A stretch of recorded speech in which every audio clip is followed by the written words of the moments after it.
do with this thing. Check out the flash from this. Recoil.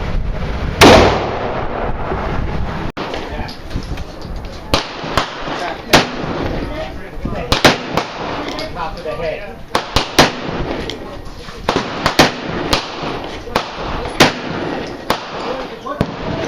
Chambered in 45 long Colt and 410 shot shell. Safety check for safety sallies. That's it.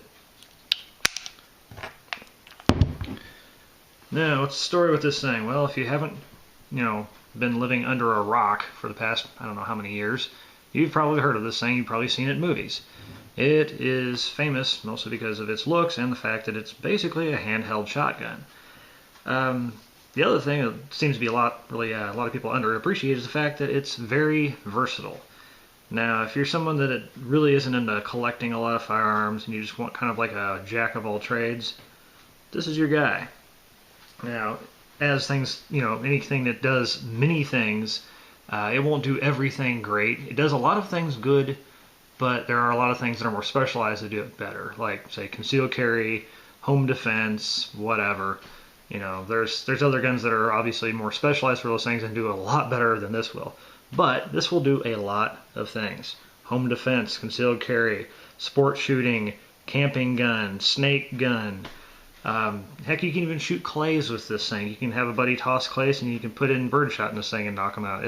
You can do all kinds of things with this. So it's a really, really incredibly versatile revolver. As revolvers go, it's very reliable. I have not had any problems at all as far as function with this. With the cylinder binding up or anything like that, the trigger group or hammer or anything like that getting stuck.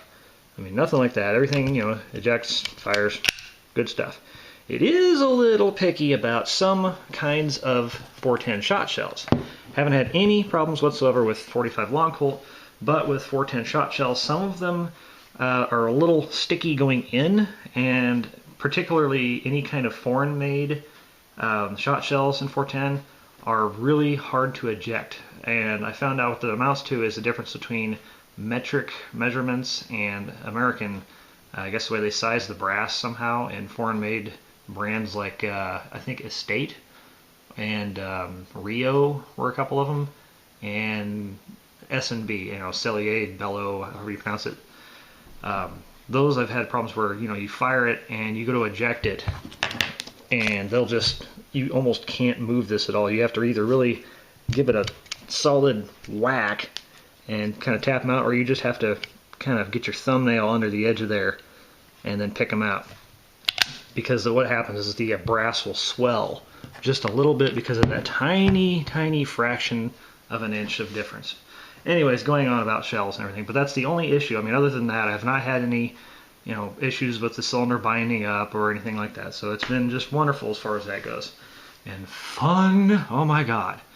Seriously, if you've never shot one, if you find, a buddy that's got one, it'll let you, take out some time, or if you have a range, it'll let you rent one, just do it for the experience. I mean, you don't know fun until you fired one of these things.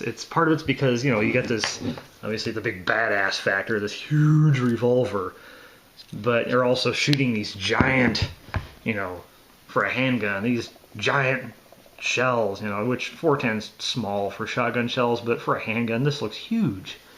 And, 45 long Colt is no slouch. I mean, that's a big old chunk of lead, on average 200 grain. 45 caliber. Here's an example here, some Blazer, CCI Blazer hollow point, which is actually a Spear Gold Dot on a budget. But I mean, that's a big honking chunk of lead, But it doesn't hurt. Makes a huge, loud bang. A lot of times, especially if you're shooting bird shot, makes a huge muzzle flash. Doesn't hurt your hand in this form. This being the full-size stainless steel, standard, I guess, Judge. In the polymer, the Public Defender Poly version, that one weighs a lot less, and so it does have a significant amount more recoil. Doesn't really hurt your hand per se, but it's got a lot more flip to it, so not quite as pleasant. But this one, good times. I've had female shooters and younger shooters fire this, and they just love it. You know, other things would be like, you know, like a 357 Magnum. Oh, I ain't touching that. This thing, you know, you get them to try a couple shots, and hey, can I have some more? You know, they'll burn your whole up, you know, all your ammo up in one day if they get a chance. So it's very addictive, very fun, and it's reasonably accurate. And I say reasonably because, I mean, consider the sights you're working with here. On this particular model, fixed rear sight, all you have is a groove in the receiver. And the front, all you have is a fiber optic, which, you know, it picks up really nice against a dark silhouette, but not adjustable, not what I would call a target shooting pistol by any means. But, you know, being that the specialty of this revolver is shooting shot shells and not so much a focus upon 45 long Colt, it's, you know, kind of an afterthought. You know, it's not really what it's made for. But even at that, still, I've been able to place shots reasonably accurate from, I don't know, from 7 to 15 yards. Can't say I can make consistent headshots, but that's just because I'm not really that good of a shooter, honestly. But it'll put them where you want them. And as far as a home defense option, again, you know, jack of all trades kind of gun, but this, for home defense, with the right load, very important thing, with the right load is a very formidable firearm. Not going to be on par with a 12 gauge shotgun, of course, but a lot of people can't handle the recoil of a 12 gauge with buckshot or a slug or whatever you choose to put in there. A lot of people can't physically hold something that large or operate because, you know, their arms are too short or however it's laid out, too heavy because, you know, a shotgun weighs 8 to 10 pounds. You know, this weighs, what, 2? So, but with the right loads, this would be my preference right here. Federal 410, 2.5, 4 pellet, buckshot. Not the bird shot, not the number 4 buckshot, but triple aught buck.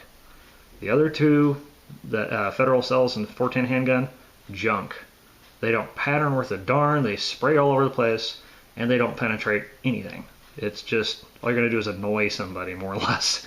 You know, at best, you might blind somebody if you aim for the head, that's it. This, on the other hand, you're talking triple aught buck. These are almost 38 caliber balls. You got 4 of them. 4 balls per shell. 5 rounds. That's almost like shooting 20 rounds of 38 special at standard pressure. And this will penetrate adequately. I know a lot of people are like, oh, 410, you know, buckshot, it sucks. It doesn't penetrate where the darn one comes out of a handgun. If you're using stuff that's not made for a handgun. This specifically is for 410 handguns. It has a faster burning powder. It has a different kind of wadding that has a much tighter pattern. So it will, when you shoot this at a silhouette target, it will keep them in almost a fist-sized area at about 7 yards. I mean, that is a tight, tight group for a shotgun, especially out of a 3-inch barrel. And even out of the Poly Defender, the Public Defender Poly that I had, 2-inch barrel, same size. We're talking fist size at 7 yards with one of these. Great grouping. Not something I would consider for concealed carry because when you're out in public and you got, you know, bystanders and stuff like that, you really don't want anything that's going to spread around. You want something that's going to be a lot more focused. But for home defense, good stuff. Ideal. Now again, when you're talking about home defense and how this compares to, say, a shotgun of 12 gauge pump, reloads, even though a revolver reloads a lot slower than a semi-automatic, it'll still generally, with an average, you know, mild to little training shooter, you can reload this a lot easier and quicker than you can a shotgun, typically. Now again, you know, if you get somebody that trains extensively in either weapon, you know, who knows, whatever's different. But with this, you know, flip open the cylinder, eject your empties, pop in your new ones, and especially if you use a speed loader, which they do make for these, bang, you're back in action. Eject mold, good to go. So it's a little faster, not huge fast, but it is faster and easier. And again, people with like small hand strength, people with limited reach, recoil sensitive to, you know, 12 gauge or even 20 gauge, this would probably be a little bit better of an option. And plus the fact that, again, you have essentially a short barrel shotgun. It's a handheld shotgun. You don't have that problem with maneuverability going around corners or in rooms or whatever. You don't have something that's taking up a lot of space, being propped up in a corner of your bedroom. You know, you can hide this in they've got all sorts of concealable little hidey holes, clocks with faces that flip down, all sorts of things. You can stash this a lot easier in a bedroom than you could full-size pump shotgun, even with a pistol grip. So, anyways, great for home defense as far as that goes. And there have been documented cases of people using those for home defense with great effect. So, don't say it doesn't work, because it does. I mean, it's documented fact. As long as you use the right load. Again, don't use birdshot. I don't know why they even suggest it in some cases. Just don't. Alright? Please. Now, as far as the negatives, again, you get into the typical things of revolvers. One of the obvious ones is capacity. You got this huge, big honking revolver and 5 rounds. That's it. Yes, you do have the option of putting these 410 shot shells with 4 balls of triple-aught buckshot in there, which is great for home defense. But in terms of concealed carry, again, like I said, you really don't want to be spraying rounds, that aren't necessarily going to all fall on target in a public setting, because you are responsible for everything that comes out of that end. And if any of those goes off course or whatever, it's your butt. So, not a good thing for that. And then again, the capacity is just you only got 5 rounds. Revolvers, as they go, are a little more difficult for most people to reload under stress. Can be done with practice, and if you do, I would highly recommend, if you're going to carry this, using 45 long Colt, and especially in your reloads, because you can put 45 long Colt in a speed loader, and because of this rounded nose on the most of them, even with a hollow point like this, it's gonna feed into the chamber a lot easier, because it's it kind of guides itself in, as opposed to a shot shell, which has a flat nose. You can get hung up on the edges of the chamber, and it's really hard to do. And even if you use this with like a speed loader, it's a pain in the butt, trust me. It just doesn't work very well for that. Speed strips, same thing. I keep 2 speed strips. If I use this for, I've actually used this a couple times for hiking. I'll keep either some buckshot or PDX1, this stuff here, which it's good for if you're using it on the trail. I don't really like this as far as home defense, because those BBs are just, they spray too wide. But it's good for like if you're going to get snakes or that kind of thing. And I will keep 5 of these on 2 speed strips, and for reloads, so that way if I have to use this against a 2-legged predator or something like that and I'm out on the trail, I can pop out those 410s and poke these in there, and better for distance and so on. But again, 5 rounds per cylinder, so not a whole lot to go on, especially for the size. And when I talk about size, I mean, again, this is a monstrous handgun for what it is. And this is only a 3-inch barrel, but you also have a 2.5-inch cylinder on this mill. They have a 3-inch cylinder also, and it's even longer still. And they have a huge 6-inch barreled beast of a revolver. And then on top of that, they even have a 6-inch model, what's called the Raging Judge, which shoots 454 Casull, 410, and 45 long Colt. And yeah, it's ridiculous.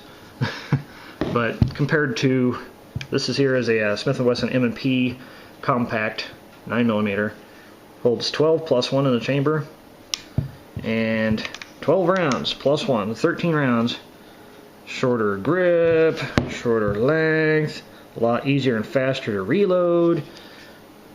It's just for what you're carrying around here, this is not really ideal for concealed carry. So again, that's kind of inherent with revolvers, but something to consider. But again, it's considering it's a jack of all trades kind of pistol or revolver, sorry.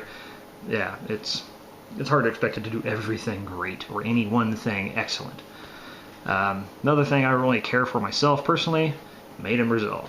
It's it's very well made and all, but I'm just not really a big fan of foreign-made firearms in general, just as a rule. If it would say made in Miami, like some of their other firearms that they have that are like in 32 and 22 that Taurus makes, yeah, that'd be wonderful. I'd be just loving that. But yeah, that's just me. I like to keep my dollars in the U.S. whenever possible, which is why I bought this, because I'm an idiot and I'm a hypocrite. Whatever. And the other thing is kind of to this one, but also more pertains to the compact, which would be the Public Defender or the Public Defender Poly models. They have a shorter grip here, and this here I have is the original. This is the original Taurus grip that it came with. It's called a ribber grip because of these little ribs in there, which it's a very soft, squishy rubber. It does help soak up recoil in the hand part. But the problem I had with, mostly with the compact, you know, the Public Defender model, and to a degree with this one, is the trigger guard under recoil. Certain loads, and believe it or not, the heaviest recoiling loads I've fired are birdshot, because they go at 1,300 feet per second, has a little more kick than, you know, a 45 long Colt, which goes 800 feet per second. The problem I was having with this, the grip here, see how you can compare the difference between the two? I don't know what that's going to show on camera. Between the Hogue and the factory grip, the factory grip comes up higher here, and when your finger sits right here behind the trigger guard under recoil, your finger knuckle will bang against the back of this trigger guard a lot of the time, especially on the poly model, because it's so much more lightweight. This is 30, 40 something ounces, I believe.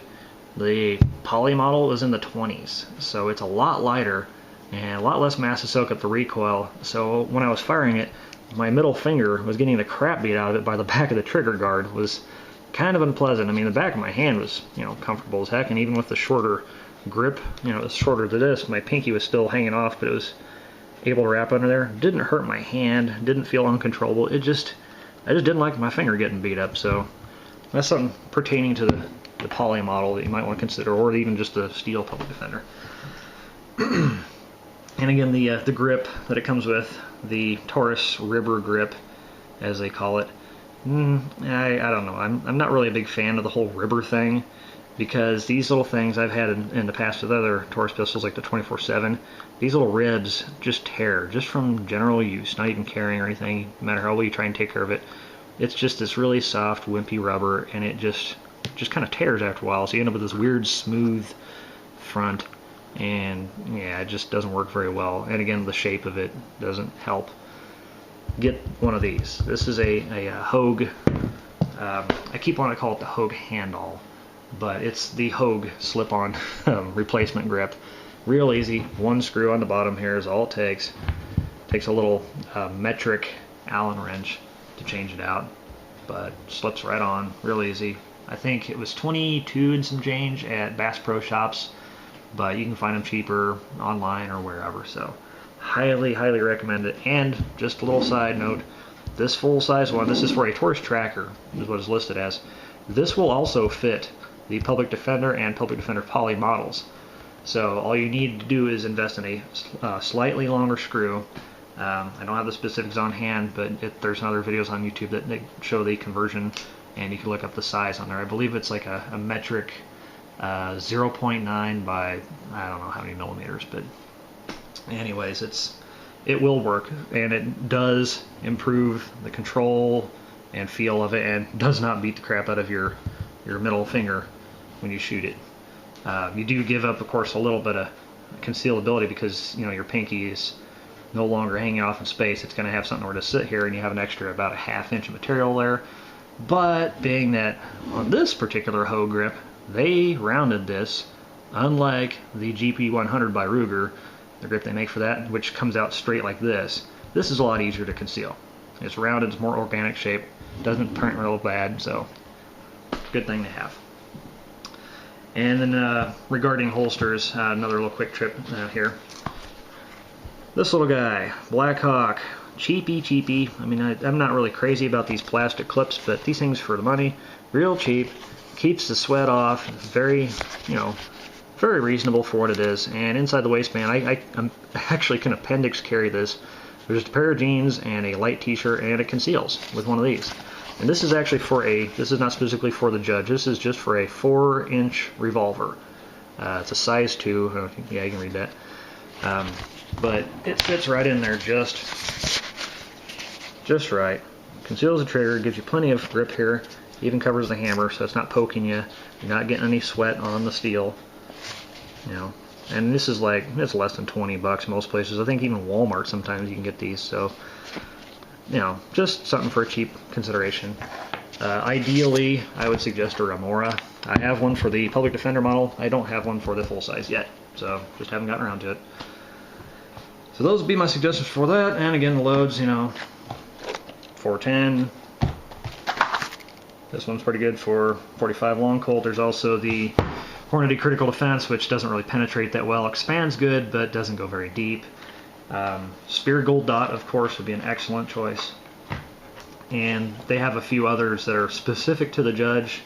They have one that, I don't know, there's a few of them out now that they expand ridiculously huge, but again, they don't penetrate very deep. So, I'm not really crazy about it. I'm not even going to recommend it at this point. So anyway, sorry I'm getting a little chatty here, but it's just there's a lot of detail to this particular revolver because it does so many things. And yeah, I mean it's worth picking up. I like it a lot. It's fun as heck to shoot. Great home defense option. You know, you can stash it behind the headboard of your bed or whatever. It's easy to handle, easy to shoot. It's fun, versatile. I think I've said that 50 times now. All in all, if you can spare the cash for one, they go for less than $500 brand new in a lot of places. Get one. Seriously, fun. So, for what it's worth, it's my 2 cents on that. Thanks for watching.